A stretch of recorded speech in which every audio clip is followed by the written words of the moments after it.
वक्त की रफ्तार।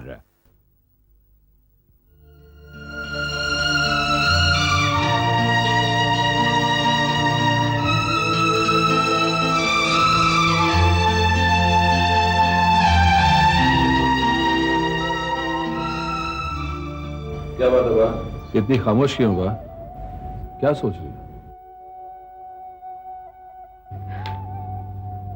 अब क्या सोचना विजय? सब कुछ हो जाने के बाद क्या सोचना? कैसा सोचना? अगर सोच भी रही हो तो मत सोचो। सोच सोच के दुखी मत हो बा। दुखी? अरे मैं अपने आप को क्या दुखी करूंगी? दुखी होना या दुख को टालना मेरे बस में तो नहीं है। बा, विजय, स्वामी जी ने जो कहा वो तबाही क्या होगी उसका अंदाजा मुझे होने लगा है। ये तो शुरुआत है। लगता है वक्त हमारा इम्तिहान ले रहा है बा।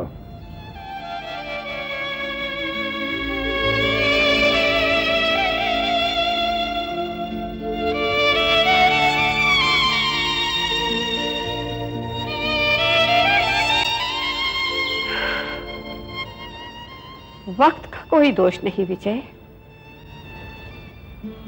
शायद मेरी परवरिश में ही कोई कमी रह गई।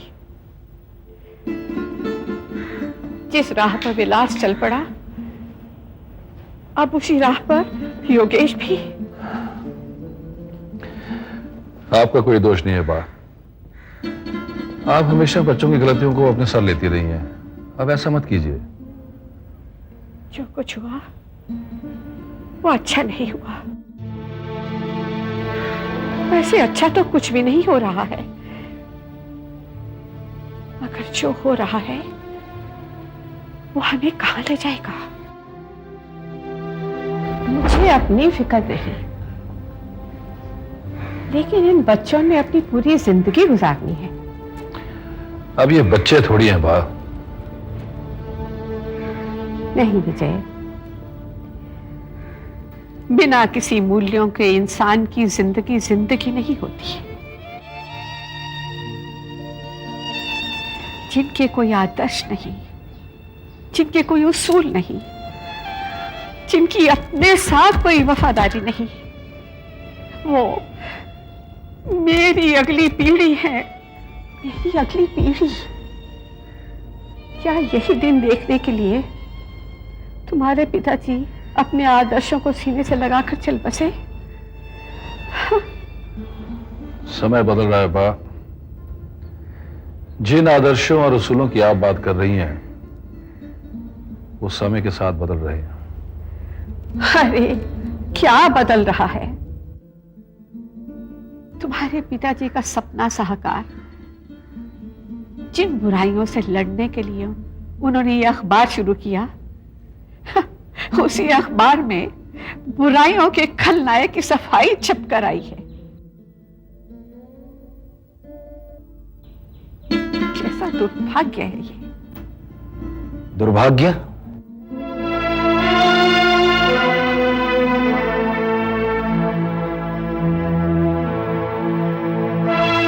बा, आज आप कौन से दुर्भाग्य की बात कर रही है? इस घर में जो सबसे अभागा था वो तो चला गया। अब कौन सा दुर्भाग्य है इस घर पे? ठहरिए चाचा जी।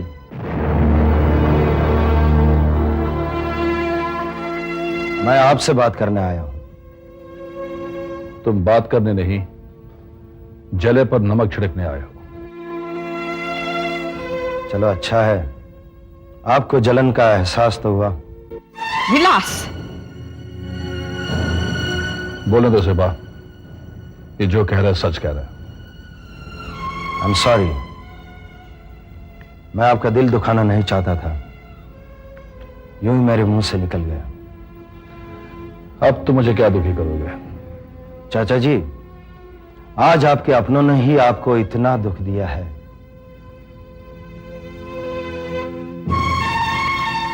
मेरी क्या बात है, मैं तो पराया हूं।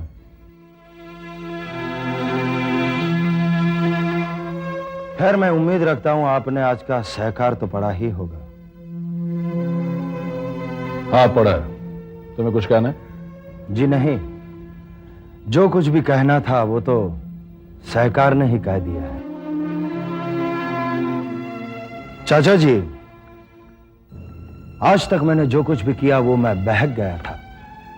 मैंने जो कुछ भी किया आपके सामने, आपकी नजरों के सामने किया। मगर आज डीएम के बारे में सफाई छापकर किसी ने आपकी पीठ में छुरा भोंक दिया है।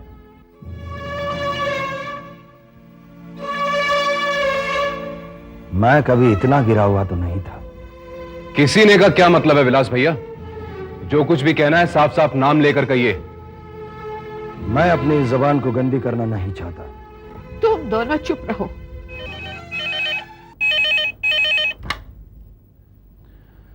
हेलो, डीएम बोल रहे हैं। क्या काम है? विजयराज जी, आपको बधाई देनी थी। आज का साहकार तो आपने पढ़ा होगा ना भाई? बहुत बहुत बधाई हो। आपका ये बेटा तो बहुत ही प्रैक्टिकल है। किस मुश्किल में इसने हमारी मदद की है। वाह साहब वाह, बहुत बहुत मुबारक हो। आपका ये बेटा वक्त के साथ चलने वालों में से है। देखना, ये बहुत तरक्की करेगा और आपको बहुत बहुत पीछे छोड़ जाएगा। ये आपकी तरह आदर्शों की गाड़ियों को नहीं घसीटता। मैं तो ये कहता हूं कि काट दिया। सच्चाई सुनी नहीं गई, बहुत कड़वी होती है ना। विजय, किसका फोन था? डीएम का।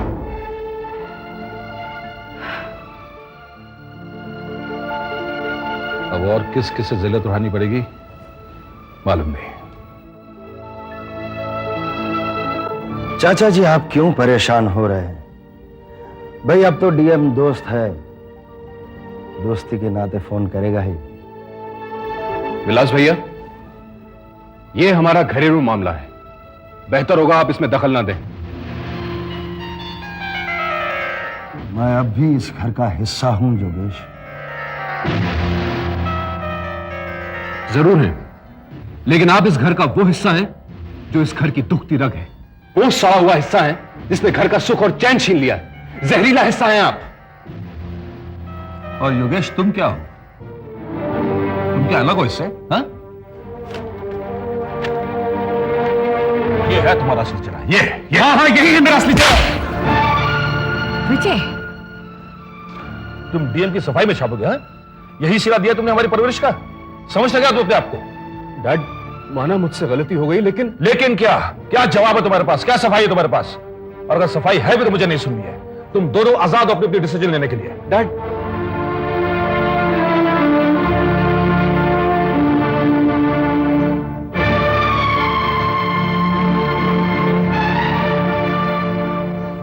वाह। विलास, इस वक्त तुम यहां से चले जाओ। नहीं बा, मैं तो आपको धीरज बंधाने आया हूं। अरे, तेल आग को धीरज बंधाएगा? बाप भी आपकी मेरे लिए यही राय है? मेरी जो तकदीर थी उसे तो आपने गलती कह दिया। विलास, मगर आज जो गलती पे गलती किए जा रहा है उसे आप कुछ नहीं। विलास, इस बात को अब और आगे मत बढ़ाओ, नहीं तो टूट जाएगी, टूट जाएगी।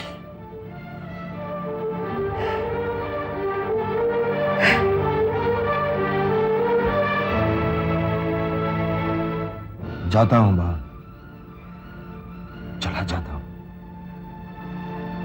मगर आपकी आंखों में आंसू देने वाले को मैं माफ नहीं करूंगा। उसे मैं सजा दूंगा। अरे, तुम कौन होते हो सजा देने वाले? अपने आप को भगवान समझते हो क्या? सॉरी, चला जाता हूं बा।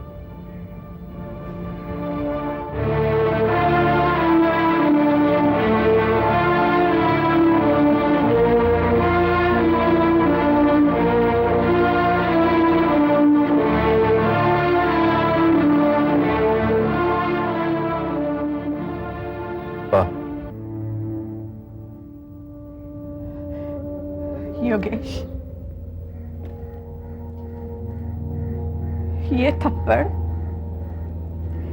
तेरे मुंह पर नहीं पड़ा है,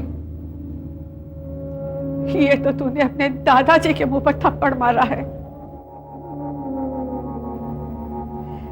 साकार तेरा नहीं, साकार उनका है। आज तूने उनकी आत्मा को तड़पाया है। मैं तुझे कभी माफ नहीं करूंगी, कभी माफ नहीं करूंगी।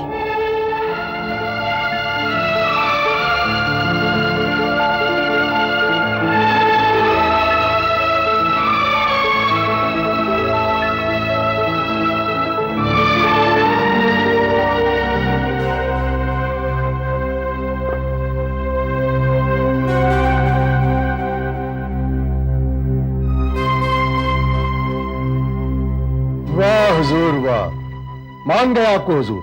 क्या खूबसूरत चाल चली है। वाह हुजूर वाह, क्या बात है आपकी। एम साहब, आपने जिस काम के लिए शाहकार को पनाह दी, वो काम आज हो गया और आगे भी होता रहेगा। देखना कैसे नचाता हूं शाहकार को अपनी इन उंगलियों पर। हुजूर, मैंने सुना है कि संपादक आबा यौवन पुत्रा ने सहकार छोड़ दिया। भाई अच्छा ही हुआ ना, उसकी ताकत कम हो गई। दिवाकर, हमेशा इस सूत्र को पकड़े रहो, सामने वाले को तोड़ो, उसकी ताकत कम करो तो अपनी ताकत खुद ब खुद बढ़ेगी। अब हमें सत्यनारायण की ताकत को तोड़ना है। उसने बहुत कीचड़ उछाला है हम पर, बहुत ढोल बजाया है उसने हमारे नाम का। हाँ, अब उसकी इन बातों का जवाब देगा साकार। देखना कितनी अच्छी बात लिखी है इसने कि बंगाल घोटाले में डीएम का नाम लेना डीएम के विरोधियों की एक घिनौनी साजिश है। और हुजूर, ये तो सारी दुनिया जानती है कि सत्यनारायण जी आपके सबसे बड़े विरोधी हैं। मतलब ये हुआ कि ये साजिश सत्यनारायण जी की ही है। मतलब उनकी बातों में से दम ही निकल गया। अब जितना ढोल पीटना है पीटने दो। सत्यनारायण ने जिंदगी की सबसे बड़ी गलती की है डीएम को अंडर एस्टिमेट करने की। अब लोगों में दोनों तरफ से बातें उठेंगी। उठेगी नहीं दिवाकर, उठने लगी है। लेकिन हमें इस बात की कोई चिंता नहीं है, क्योंकि हमारे सपोर्टर्स की भी कोई कमी नहीं है।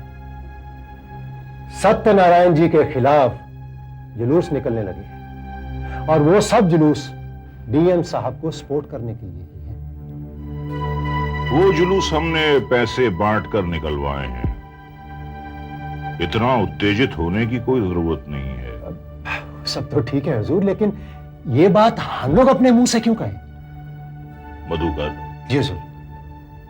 आज तक हमने कभी कोई इम्तिहान नहीं दिया, इसलिए हमारे पास कोई भी डिग्री, डिप्लोमा या सर्टिफिकेट नहीं है।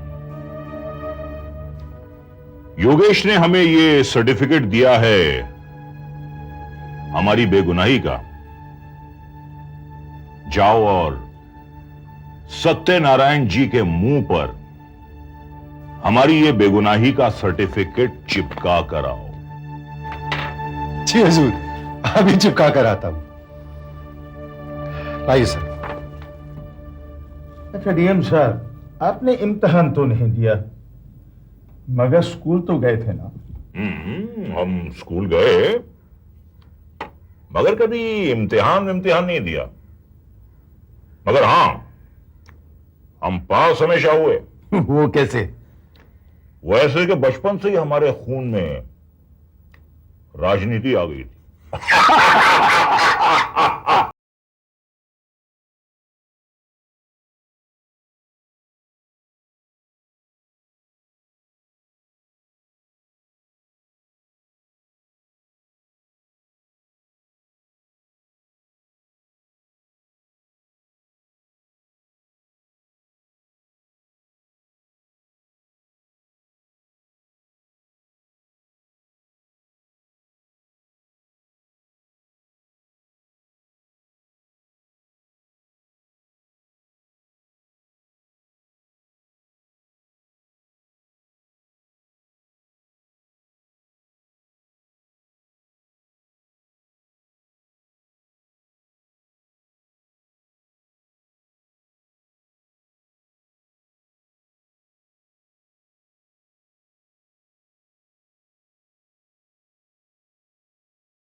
हेलो।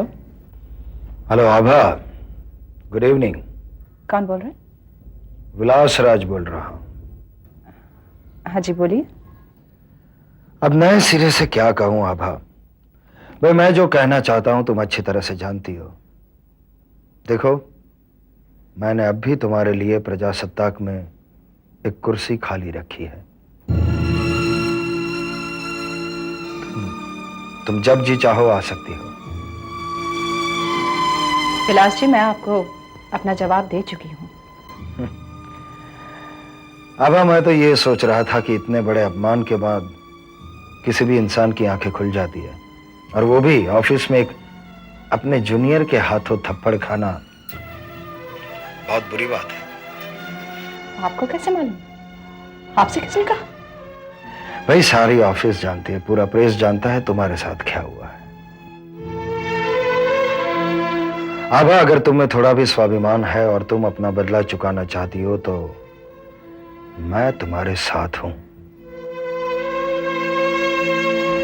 प्रजासत्ताक के साथ जुड़ जाओ, तुम्हारे साथ इंसाफ होगा।